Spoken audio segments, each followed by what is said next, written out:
Recently बहुत सारे news article publish हुए हैं जिसको आप स्क्रीन पे देख सकते हैं। आपको स्क्रीन पे बहुत सारे न्यूज की कटिंग देखने को मिलेगी। PM launches national logistics policy, experts से इट विल प्रोवाइड चीता स्पीड टू इंडस्ट्री। यानी प्राइम मिनिस्टर नरेंद्र मोदी ने नेशनल लॉजिस्टिक पॉलिसी लॉन्च किया है और इससे क्या होगा, एक्सपर्ट्स का कहना है कि इससे इंडस्ट्री को चीता की स्पीड मिलेगी। समझते हैं पूरे मसले को, नेशनल लॉजिस्टिक पॉलिसी के तहत क्या होगा, इससे क्या फ़ायदा होगा इंडिया को, और इसके साथ बहुत कुछ समझेंगे इसके फ़ायदे क्या क्या हैं। लेकिन आगे बढ़ने से पहले आपसे एक छोटा सा क्वेश्चन पूछेंगे। हाल ही में SCO समिट 2022 हुआ है। आपसे क्वेश्चन है कि SCO जो है इसकी स्थापना कब हुई थी। अगर आपको इसका जवाब पता है तो कमेंट करके जरूर बताएं। आशा करते हैं आप सभी बहुत अच्छे होंगे। मेरा नाम अभय गुप्ता और आप देख रहे हैं भारत अफेयर्स 2.0। रिसेंटली बहुत सारे न्यूज आर्टिकल पब्लिश हुए हैं। आप स्क्रीन पे न्यूज़ की कटिंग देख सकते हैं। बहुत सारे न्यूज़ की कटिंग आपको देखने को मिल रही है। यहाँ पे आप देखेंगे कि प्राइम मिनिस्टर नरेंद्र मोदी ने लॉन्च किया है नेशनल लॉजिस्टिक पॉलिसी। अब भाई नेशनल लॉजिस्टिक पॉलिसी है क्या, इसमें क्या होगा, और एक्सपर्ट्स ऐसा क्यों कर रहे हैं कि इससे इंडिया को जो है नेशनल लॉजिस्टिक पॉलिसी से जो है कि चीता की स्पीड मिलेगी, जो इंडस्ट्रीज हैं उन्हें चीता की स्पीड मिलेगी।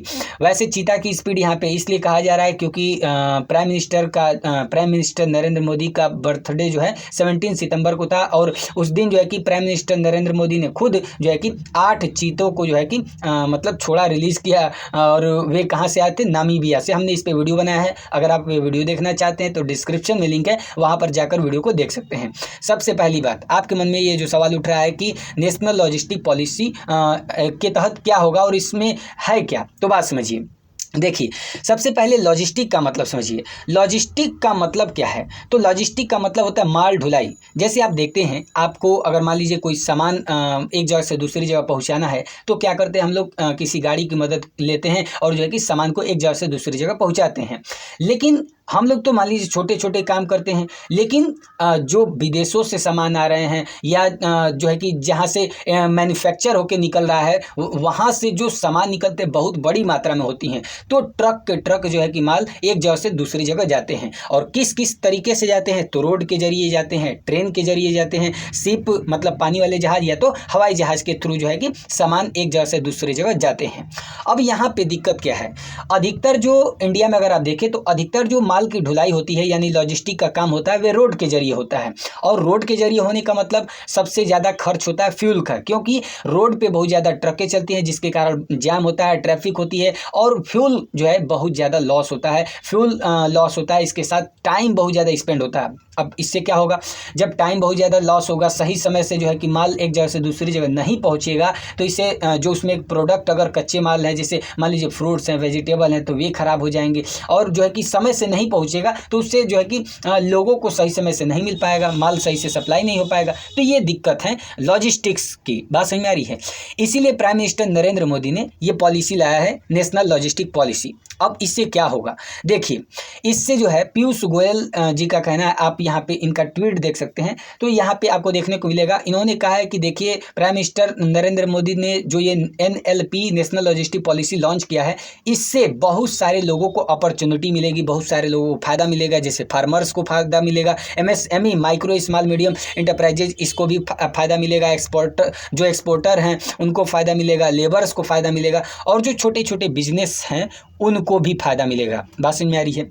और ये जो नेशनल लॉजिस्टिक पॉलिसी, ये आज से ही बात नहीं हो रही है। इस पे 2020 का जो बजट आया था उसमें भी आपको देखने को मिलेगा, आप न्यूज़ की कटिंग भी देख सकते हैं, इसमें भी जो है कि NLP की बात की गई थी। बात समझ में आ रही है। अब प्राइम मिनिस्टर नरेंद्र मोदी का इस पे क्या कहना है कि इससे क्या क्या हो सकता है, क्या क्या फ़ायदे हैं, उसको समझिए। अब तो आपको समझ में आ रहा होगा कि लॉजिस्टिक का मतलब क्या है, ठीक है। तो देखिए, पहला पॉइंट उन्होंने कहा कि national logistic policy will enable timely last mile delivery, save time and costs of manufacture. यानी जब ये पॉलिसी इनेबल हो जाएगी तो इससे क्या होगा कि जो दूर दराज के गांव हैं या जो शहर हैं वहां तक जो है कि समय से डिलीवरी हो जाएगी, ठीक है, टाइमली डिलीवर हो जाएगा, समय बचेगा, सेव टाइम। और इसके साथ साथ जो मैन्युफैक्चरिंग का कॉस्ट आ रहा है वे भी बचेगा, और होता भी है। क्योंकि देखिए सबसे ज़्यादा अगर हम बात करें तो हम लोग फ्यूल पे डिपेंड हैं, और फ्यूल कहाँ पे लग रहा है, रोड ट्रांसपोर्ट पे बहुत ज़्यादा जो है कि जो ट्रकें चलती है उनको ही सबसे ज़्यादा फ्यूल चाहिए एक तरह से अगर देखा जाए, क्योंकि सबसे ज़्यादा लॉजिस्टिक का काम रोड पे ही होता है। तो रोड पे कौन चल रहा है, ट्रकें चल रही हैं, बड़ी बड़ी ट्रकें चल रही हैं, तो ये बात है। तो अगर ये NLP जो है इनेबल होता है तो इससे क्या होगा, दूर दराज के जो शहर हैं, गाँव हैं, वहाँ तक समय से डिलीवरी होगी, टाइम बचेगा और मैन्युफैक्चरिंग का कॉस्ट भी कम होगा। दूसरी बड़ी बात उन्होंने कहा है कि need to save agricultural product from getting spoiled due to delays in transport. होता क्या है समझिए, जैसे अगर मान लीजिए एक जगह से दूसरी जगह सामान को भेजना है, जैसे एग्रीकल्चरल प्रोडक्ट हमने कहा ना, जैसे फ्रूट्स हो गए, वेजिटेबल हो गए, जो कच्चे सामान है, तो यहाँ पे अगर समय से नहीं पहुँचता है, थोड़ा समय मतलब ज़्यादा लग जाता है, तो इससे जो सब्जियाँ या फल होते हैं वे खराब होने लगते हैं। और अधिकतर लगभग में 15 to 20% जो माल होता है वे जो गाड़ी होती है उसी में, ट्रकों में ही खराब हो जाती है। अब इससे क्या होगा, फार्मर को नुकसान होता है, समझ रहे हैं। तो एग्रीकल्चरल प्रोडक्ट को जो है कि ज़्यादा से ज़्यादा बचाने की भी ज़रूरत है, क्योंकि ऐसे ही देख रहे हैं बहुत ज़्यादा भोजन की समस्या और ये कई सारे देशों में तो फूड क्राइसिस आपको देखने को मिल रही है। तो ये सबसे बड़ी जो है कि इससे फ़ायदा मिलेगा अगर NLP इनेबल होता है, तो जो एग्रीकल्चरल प्रोडक्ट है वे भी सेव होगा, सड़ेगा नहीं, टाइमली पहुँचेगा तो कोई चीज़ सड़ेगा नहीं। तीसरी बड़ी बात क्या कहा है नरेंद्र मोदी ने, using space tech integrated with other technology in the NLP national logistic policy. मतलब ये है, जैसे आप कभी देखें ट्रेन में बैठेंगे तो आप एक ऐप लेकर बैठेंगे, आप आसानी से जो है कि ट्रेन कहाँ पे है, किस स्टेशन पे रुकेगी, हर एक चीज़ आपको पता हो जाएगा। अब लेकिन रोड में चलने वाले ट्रकों में ये सुविधाएं नहीं है। अगर ये सुविधाएं जैसे GPS सिस्टम है तो यहाँ पे ये सिस्टम ट्रकों में नहीं है। अब इससे क्या होता है कि ट्रक कहाँ जाम में है, जो है कि कहाँ और एक्सीडेंट हो गया या गाड़ी कहाँ रुकी है, ये सब नहीं समझ में आता है। तो इससे क्या होता है कि एक तरह से जो है कि माल सही से डिलीवर नहीं हो पाता है। अगर टेक्नोलॉजी का इस्तेमाल किया जाए, यानी GPS सिस्टम या और भी किसी अन्य सिस्टम का इस्तेमाल करके, जैसे आप देखते हैं कई सारी फिल्मों में तो आपको देखने को मिलेगा कि बताता रहेगा कोई, और जो है कि यहाँ पे ट्रैफिक है, यहाँ पे ट्रैफिक नहीं है तो इस रास्ते मुड़ लो भाई। तो ऐसे ऐसे चीज़ों को अगर इस्तेमाल किया जाए तो इससे ट्रैफिक से बचा जाएगा, टाइम से जो है कि डिलीवरी हो जाएगी। तो यानी सिंपल सी बात यह है कि अगर हम टेक्नोलॉजी को इस्तेमाल करने लगे लॉजिस्टिक्स में, तो इससे जो है कि टाइम बचेगा और समय से डिलीवरी हो जाएगी। ठीक है। चौथी बड़ी बात, want goods and cargo to move at the place of cheetah. यानी कहने का मतलब ये है, नरेंद्र मोदी ये कहना चाहते हैं कि जो सामान है या कार्गो है उन्हें चीता की स्पीड देनी है। चीता की स्पीड कब मिलेगी, जब ट्रैफिक नहीं रहेगा। जैसे ट्रक जब ट्रैफिक में नहीं फंसेंगी, लंबे समय तक ट्रैफिक में रहेंगी तो इससे प्रॉब्लम होगी। तो सिंपल सी बात है, चीता क्या करते हैं, 120 किलोमीटर प्रति घंटे की रफ्तार से दौड़ते हैं। और आप देख रहे हैं कि धीरे धीरे इतना ज़्यादा हाईवे बन रहे हैं, एक्सप्रेस वे बन रहे हैं, तो इससे क्या हो रहा है कि जो लॉजिस्टिक्स है, मतलब माल ढुलाई का जो समय है वे धीरे धीरे कम होगा, क्योंकि हाईवे पे बहुत ज़्यादा स्पीड के साथ भगाएंगे, समय से डिलीवरी होगी। बात समझ में आ रही है। तो इसको बात ये रही। ठीक है। अगला ये है कि इंडिया जो है वे बिग एक्सपोर्ट का टारगेट रखा है। India is aiming at big export target. तो वैसे ही इंडिया हर एक चीज़ के लिए टारगेट लेकर चल रहा है। 2047 में हम जो है इंडिया जो है वे क्या करेगा, एक डेवलपिंग नेशन से डेवलप्ड कंट्री बनने का प्रयास करेगा। ऐसे ऐसे जो है कि हमने बहुत सारे एम लिए हैं, और ये भी एक एम जो है कि नया जुड़ा है कि बिग एक्सपोर्ट टारगेट है, यानी बड़ा जो है हम लोग एक्सपोर्ट करना चाहते हैं। और ये जो टारगेट है, अब से मान लीजिए कि 2030 तक का ये टारगेट बनाया गया है। 10 साल का बनाया गया, लेकिन भाई 2 साल कोरोना में ही बीत गया, क्योंकि हमने बताया कि आपको 2020 में ही ये प्लान बजट में ही ये इस चीज़ का जिक्र हुआ था। तो ये बात रही। अब यहाँ पे आपके मन में सवाल उठेगा कि भाई लॉजिस्टिक पे इंडिया खर्च कितना करता है।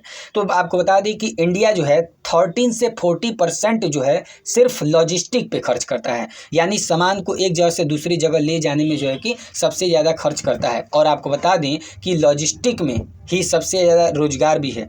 2.2 करोड़ से भी ज़्यादा लोग जो है कि इसमें रोजगार पाते हैं, लॉजिस्टिक में, यानी माल ढुलाई के कार्य में। ठीक है। और आपको बता दें कि अगर इंडिया के रैंक देखें लॉजिस्टिक इंडेक्स में, वर्ल्ड बैंक लॉजिस्टिक इंडेक्स में, तो 2018 के हिसाब से इंडिया जो है 44th पोजीशन पे है। और जबकि अगर आप जर्मनी की बात करें तो जर्मनी फर्स्ट पोजीशन पे है। अब सोचिए जहाँ पे माल ढुलाई के खर्चे बहुत ज़्यादा हैं तो वहाँ पे देश कैसे विकास करेगा। जैसे जर्मनी है तो जर्मनी पहले रैंक पे है, यानी वहाँ पे माल ढुलाई के लिए बहुत ही कम पैसे खर्च करने पड़ते हैं। कम पैसे खर्च कब करने पड़ेंगे, जब फ्यूल बचेगा, और फ्यूल से ही तो भाई सब कुछ है।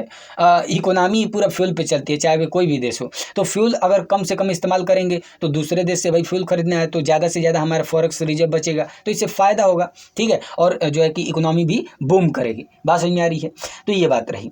अब यहाँ पे आपके मन में ये सवाल उठ रहा है कि भाई देखिए जो हम लोग जैसे मान लीजिए कि कोई भी ट्रक जब माल लेकर निकलता है तो उसका क्या क्या खर्चा आता है। जैसे फ्यूल भराएगा, सड़कों में जो है कि उसको दूरी का सामना करने पड़ेगा, कभी नज़दीक दूरी होगी, कभी ज़्यादा दूरी होगी, ज़्यादा दूरी होगी और दिक्कत होगा।